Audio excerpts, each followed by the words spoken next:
What's up, YouTube? Ryan back for Stickin' Pucksters again for the final video for Atlantic Division. We got the final two teams in this one. If you wanted to watch the rest of the division, I have two other videos on the channel. I'll link them down in the description. You can check those out. And without further ado, let's check out the last two teams in the Atlantic Division.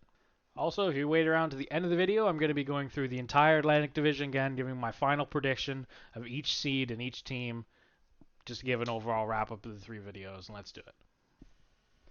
Next up, the Detroit Red Wings.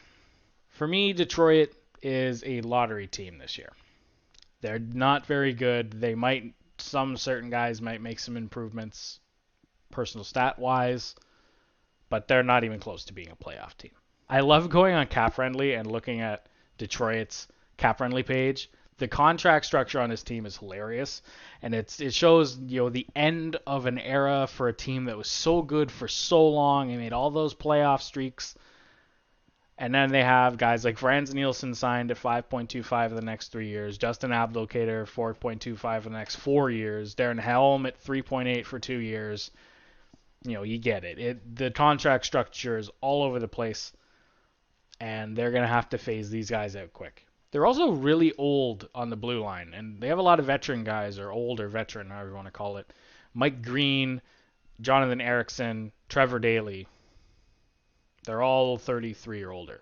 So one of these guys is going to start declining. Mike Green is kept up a little bit, but Daley and Ericsson really have not. They just let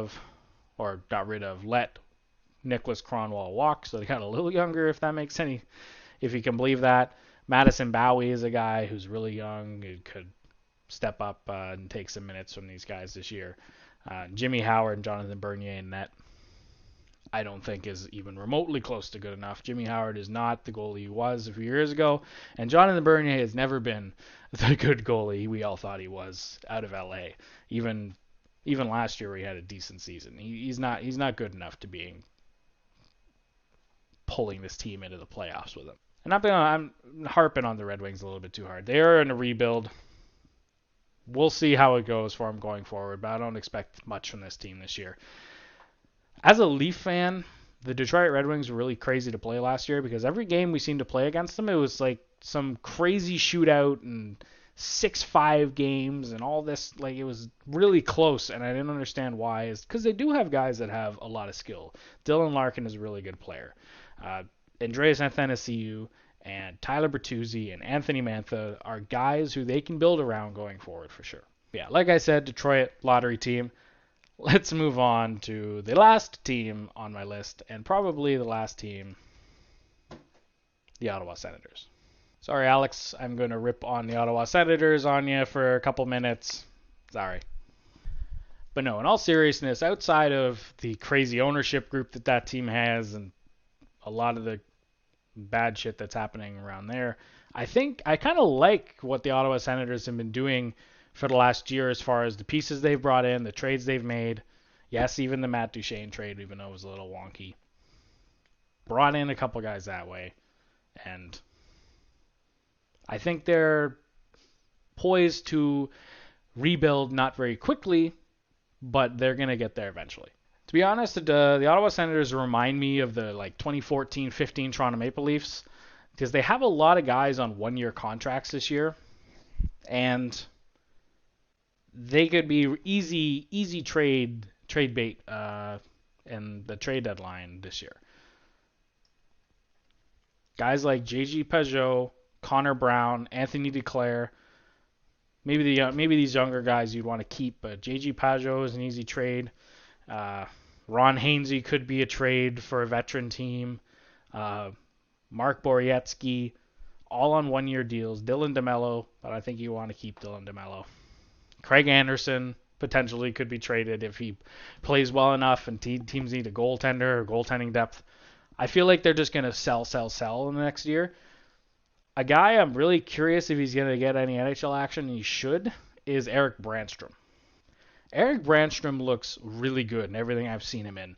And with him and Thomas Chabot and with Colin White and with these guys that they have, Brady Tkachuk, who I think is going to take a big step this year, their kids just could be really, really good. I am extremely excited to have Leafs Sens games because half of the freaking roster seems to be ex-Toronto Maple Leafs. You have Nikita Zaitsev, Ron Hainsey, Connor Brown, and Tyler Ennis, if I think just off the top of my head. I don't know if there's any more, but there's a huge amount of Maple Leafs from just last season on this team. Mainly from the trade that they made for Cody Ceci and Ben Harper and that swap. But yeah, it would be interesting to watch the Ottawa Senators this year, that's for sure. I do not think that this team is going to be a playoff team whatsoever. They will be a lottery team. They will be bottom of the league. They're bad in general. And that wraps up the Atlantic Division. Thank you guys so much for watching. If you agree with my rankings, hit the like button down below. Comment your rankings. If you disagree, we'll just go through them right now. Our 3 division winners will be the Tampa Bay Lightning, Toronto Maple Leafs, and Boston Bruins in that order. Florida will make it in as one of the 2 wildcard teams. I don't want to try to predict whether it's the first or second wildcard team. One of the wildcard teams. And Montreal, Buffalo, Detroit, and Ottawa.